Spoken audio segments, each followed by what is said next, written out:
৫টির সময়ে আপনার আল্লাহ পাক রব্বুল আলামিন দোয়াটা কবুল করবেন এবং আল্লাহ পাক সরাসরি আসমানের দরজাটা খুলে দেন। সুবহানাল্লাহ, সুবহানাল্লাহ। এমনকি ৫টি সময় রয়েছে কিন্তু আমরা অনেকেই জানি না।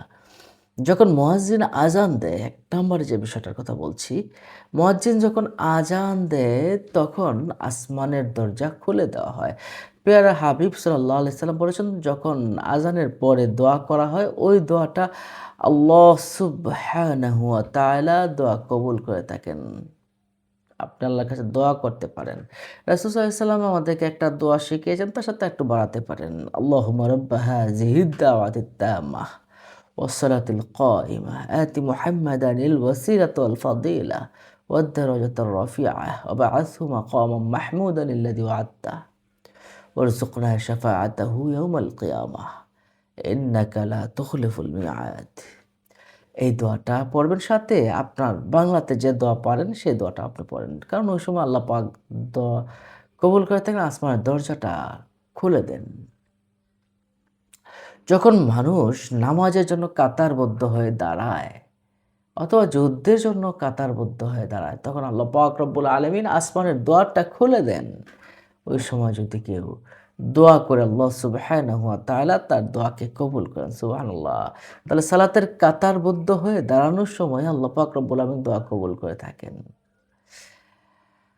এরপর হলো যোহরের নামাজের আগে আপনি যদি নামাজ আদায়ের আগে আপনি যদি আল্লাহ পাক রব্বুল আলামিনের দোয়া কবুল করেন। এখন যোহরের নামাজের আদায়ের আগে কখন? সূর্য যখন মধ্য আকাশে যখন ঠিক মাথার উপর থেকে একটু পশ্চিম আকাশে হেলে পড়েছে।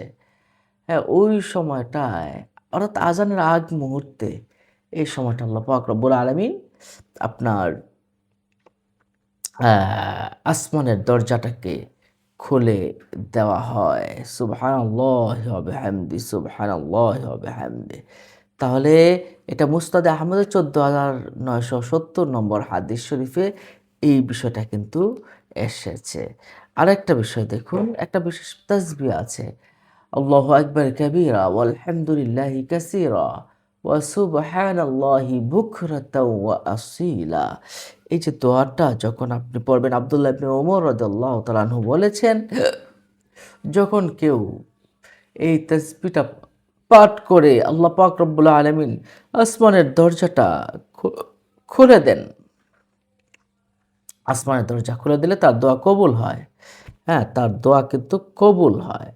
আরেকটা বিষয় হলো মধ্যরাত্রির পরে এই সময়টা তাহাজ্জুদের সময়, ওই সময়টা আল্লাহ পাক রব্বুল আলামিন দোয়া কবুল করে থাকেন। আল্লাহ পাক ওই সময়ে দুনিয়ার আকাশে এসে ডাকতে থাকেন, হাল মিন মুস্তাগফিরিন, কে আছো ক্ষমা চাওয়ার? আমার কাছে ক্ষমা চাও।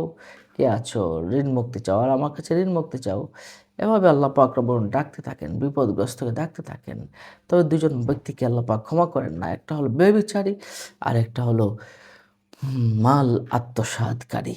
তারগীব নামক হাদিস শরীফে ২৩৯১ নম্বর হাদিস শরীফে এই হাদিসখানা এসেছে। সুবহানাল্লাহি ওয়া বিহামদি।